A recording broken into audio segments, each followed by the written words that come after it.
A Máscara da Morte Rubra, de Edgar Allan Poe. Por muito tempo, a morte rubra devastara o país. Jamais pestilência alguma fora tão mortífera ou tão terrível. O sangue era seu avatar e seu sinal, a vermelhidão e o horror do sangue. Surgia com dores agudas, súbitas vertigens, depois vinha profusa, sangueira pelos poros e a decomposição. As manchas vermelhas no corpo, em particular no rosto da vítima, estigmatizavam-na, isolando-a da compaixão e da solidariedade dos seus semelhantes. A irrupção, o progresso e o desenlace da moléstia eram coisa de apenas meia hora. Mas o príncipe Próspero sabia-se feliz, intrépido e sagaz. Quando seus domínios começaram a despovoar-se, chamou à sua presença um milheiro de amigos sadios e frívolos, escolhidos entre os fidalgos e damas da corte, e com eles se encerrou numa de suas abadias fortificadas. Era um edifício vasto e magnífico, criação do gosto excêntrico, posto que majestoso do próprio príncipe. Forte e alta muralha, com portões de ferros, cercava-o por todos os lados. Uma vez lá dentro, os cortesãos, com auxílio de forjas e pisados martelos, rebitaram os ferrolhos, a fim de cortar todos os meios de ingresso ao desespero dos de fora, e de escape ao frenesi dos de dentro. A abadia estava amplamente abastecida. Com tais precauções, podiam os cortesãos desafiar o contágio, o mundo externo que se arranjasse. Por enquanto, era loucura pensar nele ou afligir-se por sua causa. O príncipe tomara todas as providências para garantir o divertimento dos hóspedes. Contratara bufões, improvisadores, bailarinos, músicos. Beleza, vinho e segurança estavam dentro da abadia. Além dos seus muros, campeava a morte rubra. Ao fim do quinto ou sexto mês de reclusão, quando mais furiosamente lavrava a pestilência lá fora, o príncipe Próspero decidiu entreter seus amigos com um baile de máscaras de inédita magnificência. Que cena voluptuosa essa mascarada! Mas me permitam primeiramente falar das salas em que se realizou. Era uma série imperial de 7 salões. Na maioria dos palácios, tais séries formavam longas perspectivas em linhas retas, as portas abrindo-se de par em par, possibilitando a visão de todo o conjunto. Aqui, o caso era diverso, como se deveria esperar do gosto bizarro do duque. Os apartamentos estavam dispostos de forma tão irregular que a vista abarcava pouco mais de um por vez. A cada 20 ou 30 metros havia um cotovelo brusco, proporcionando novas perspectivas. À direita e à esquerda, no meio de cada parede, uma alta e estreita janela gótica abria-se para o corredor fechado que acompanhava as sinuosidades do conjunto. Essas janelas estavam providas de vitrais cuja cor variava de acordo com o tom predominante da decoração da sala para a qual davam. A sala da extremidade oriental, por exemplo, fora decorada em azul, e intensamente azuis eram suas janelas. A segunda sala tinha ornamento e tapeçaria púrpuras. Púrpuras eram as vidraças. A terceira fora pintada de verde, sendo também verdes as armações das janelas. A quarta havia sido decorada e iluminada de alaranjado. A quinta de branco, a sexta de violeta. O sétimo aposento estava completamente revestido de veludo preto, que se pendendo do teto e ao longo das paredes, caía em dobras pesadas sobre um tapete de mesma estofo e cor. Neste aposento, entretanto, a cor das janelas não correspondia à das decorações. Suas vidraças eram vermelhas, de uma escura tonalidade sanguínea. Cumpre notar que em nenhum dos aposentos havia lâmpada ou candelabro pendendo do teto ricamente ornamentado a ouro. Luz alguma emanava de lâmpada ou candelabro em qualquer das salas. Contudo, nos corredores que as acompanhavam, em frente de cada janela, havia um pesado trípode a sustentar um braseiro, cuja luz, filtrando-se através dos vitrais, iluminava o aposento, ocasionando uma infinidade de vistosas e fantásticas aparências. Na sala negra, porém, o clarão infletindo sobre as negras cortinas através dos vitrais sanguíneos produzia um efeito extremamente lívido e dava aparência tão estranha à fisionomia dos que ali entrassem que poucos tinham coragem de atravessar-lhe o umbral. Era nesse aposento que havia encostado à parede oeste um gigantesco relógio de ébano. Seu pêndulo ia e vinha num tic-tac lento, pesado, monótono.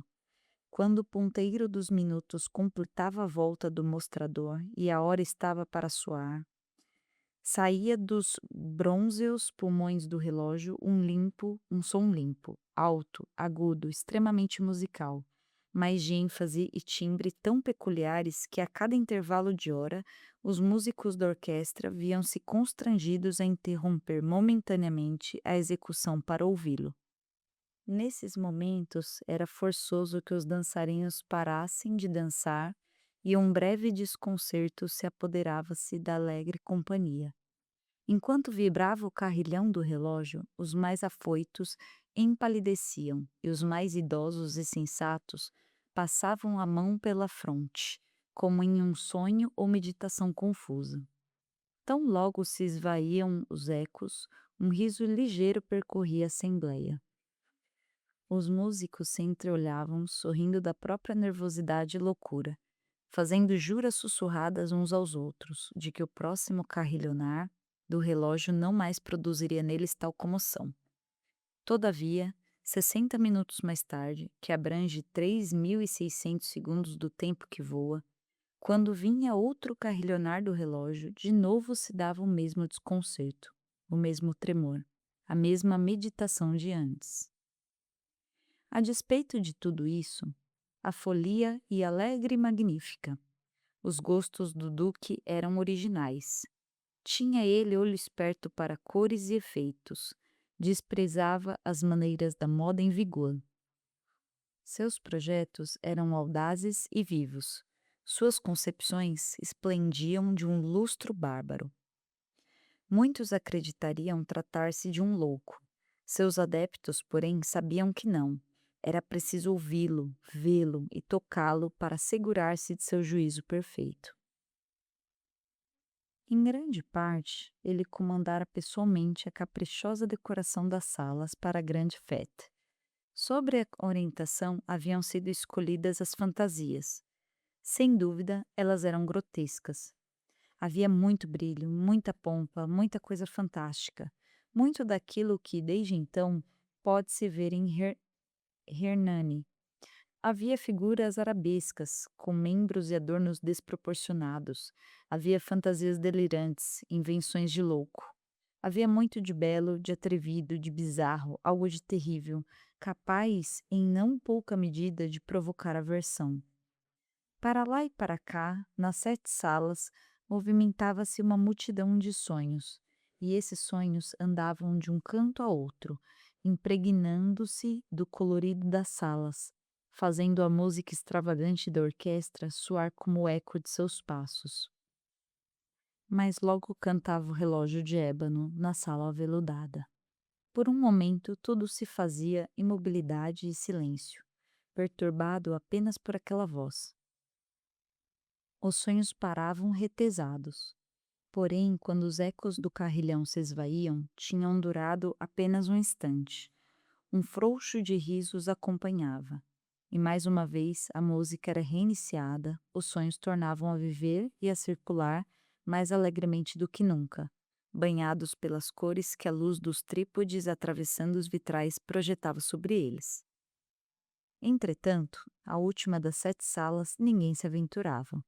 Porque, avançando a noite, a luz filtrada pelas rubras vidraças fazia-se mais sanguínea, e a negrura dos planejamentos causava medo. Aqueles cujos pés pisassem o tapete veludoso ouviriam o som abafado do relógio, e o ouviriam mais solenemente enfático que os que conviviam de mais salões. Esses outros salões estavam cheios de gente. Neles pulsava febril o coração da vida, e a folia continuou rodopiante até que o relógio começou a bater meia-noite. A música parou, como já descrevi. Acalmou-se o rodopio dos dançarinos, e como antes, uma constrangida imobilidade tomou conta de todas as coisas. 12 foram as badaladas. Por isso, os que meditavam entre os foliões tiveram tempo de meditar mais longa e profundamente. E antes que se esvanecesse o eco da última badalada, muitos dos convivas puderam perceber a presença de um novo mascarado, que até então não atraía atenções. Entre murmúrios propagou-se a notícia da nova presença. Elevou-se da companhia um zum zum zum, um rumor de desaprovação e surpresa. A princípio de terror, de horror e de náusea depois. Numa assembleia de fantasmas, como a que descrevi, era de supor que tal agitação não seria causada por aparição vulgar.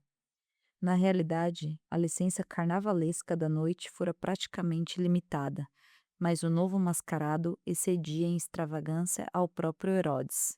Ultrapassava, inclusive, os indecisos limites de decoro imposto pelo príncipe. Há fibras no coração dos mais levianos que não podem ser tocadas impunemente. Mesmo para os pervertidos, para quem vida e morte são brinquedos igualmente frívolos, há assuntos sobre os quais não se admitem brincadeiras. Todos os presentes pareciam se dar conta de que, nos trajes e nas atitudes do estranho, nada havia de espirituoso ou de conveniente. Alto e lívido, vestia uma mortalha que o cobria da cabeça aos pés.